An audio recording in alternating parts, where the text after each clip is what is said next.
coração do poder religioso, a resposta é a violência. Agora, num lugar esquecido, a resposta é a fé. Essa é a história de dois mundos que batem de frente lá no Evangelho de João. É uma análise sobre o Verbo, ou seja, a palavra divina que se tornou pessoa, e o contraste gritante entre quem o rejeita, mesmo tendo tudo para crer, e quem o acolhe, sem ter visto quase nada. Para a gente entender bem o que está acontecendo aqui, vamos usar uma imagem. Pensa comigo. De um lado, um palácio, sabe? Cheio de luxo, de regras. Do outro, uma mesa bem simples, num quintal qualquer. A diferença entre esses dois lugares é a chave para a gente destravar toda essa história.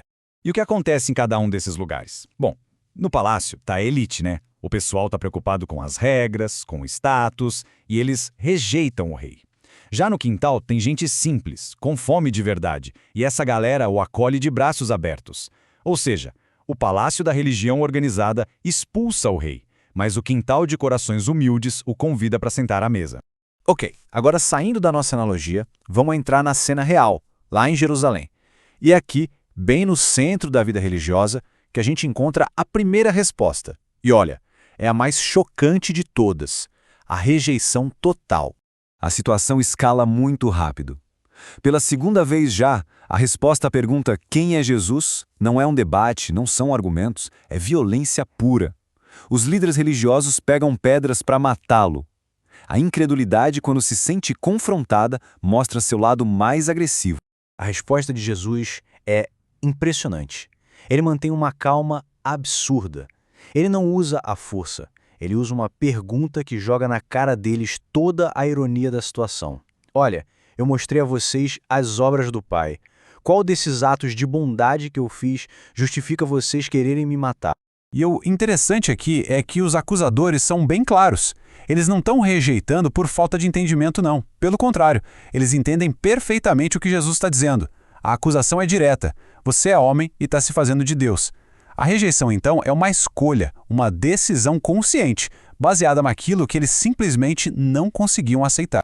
E esse quadro aqui ilustra o conflito central de uma forma brilhante. De um lado, você tem Jesus oferecendo evidências, obras que mostravam quem era o Pai. Do outro, o sistema religioso, a estrutura toda respondendo não com argumentos, mas com pedras. É um diálogo impossível entre a revelação de Deus e a resistência do homem.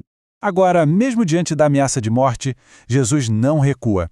Pelo contrário, ele apresenta uma defesa calma, lógica, usando as mesmas ferramentas que os seus acusadores diziam dominar: as Escrituras e a evidência dos fatos. A defesa dele tem duas partes bem claras. Primeiro, um argumento direto das Escrituras. Ele cita o Salmo 82 para mostrar que a própria lei que eles tanto defendiam chama juízes humanos de deuses. Segundo, ele apela para as provas, para o testemunho das obras, com um apelo bem simples: se vocês não acreditam no que eu digo, pelo menos acreditem no que eu faço. A lógica dele aqui é o que chamam de do menor para o maior. É como se ele dissesse: gente, se a Escritura, que não pode falhar, chama homens cheios de falhas de deuses, por que é um problema que aquele que o próprio Pai enviou se chame Filho de Deus? Fica óbvio que o problema não está na palavra, mas no coração de quem está ouvindo. Mas não adianta. Nem lógica, nem obras, nem as Escrituras foram suficientes. A decisão de rejeitá-lo já estava tomada. Eles tentam prender Jesus de novo, mas o texto diz algo incrível, que ele se livrou das suas mãos. Ele não foge, ele se retira. Isso mostra que o tempo e as circunstâncias estão sob o controle dele, e não deles. E agora, a gente tem uma mudança completa de cenário, de atmosfera. Jesus deixa para trás a hostilidade do templo e vai para um lugar completamente diferente: o deserto, lá do outro lado do Rio Jordão.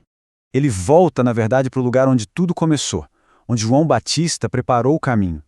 Longe do poder, longe da tradição de Jerusalém, esse é um lugar de memória, um lugar onde um testemunho fiel foi plantado um tempo atrás. E essa tabela aqui resume perfeitamente o contraste. Pensa bem, no templo, eles viram as obras de Jesus, tinham toda a estrutura religiosa, a tradição, e responderam com o quê? Com pedras.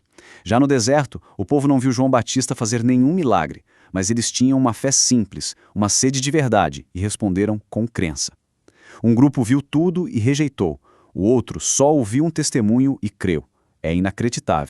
E presta atenção na base da fé deles. Eles não estavam procurando um espetáculo. A declaração é muito simples. Olha, o João não fez nenhum sinal, mas tudo que ele falou sobre esse homem era verdade. A fé deles não se baseava nos sinais do mensageiro, mas na veracidade da mensagem. Então, o ponto crucial é esse. Lá no deserto, longe dos centros de poder, a fé encontrou um solo fértil. A combinação de humildade, uma sede genuína pela verdade e a lembrança de uma palavra fiel que foi dita no passado foi tudo o que precisou para a fé florescer. E isso nos leva à grande lição dessa passagem toda. A história nos convida a pensar: onde é que a fé realmente encontra espaço para crescer? É no templo ou é no deserto? É fundamental a gente entender que templo e deserto aqui são muito mais do que lugares físicos, são posturas do coração. O templo pode ser qualquer estrutura, mesmo uma religiosa, que fica rígida, autossuficiente, fechada para a verdade. E o deserto? Bom, o deserto é a condição de humildade, é reconhecer a própria necessidade, a própria fome espiritual.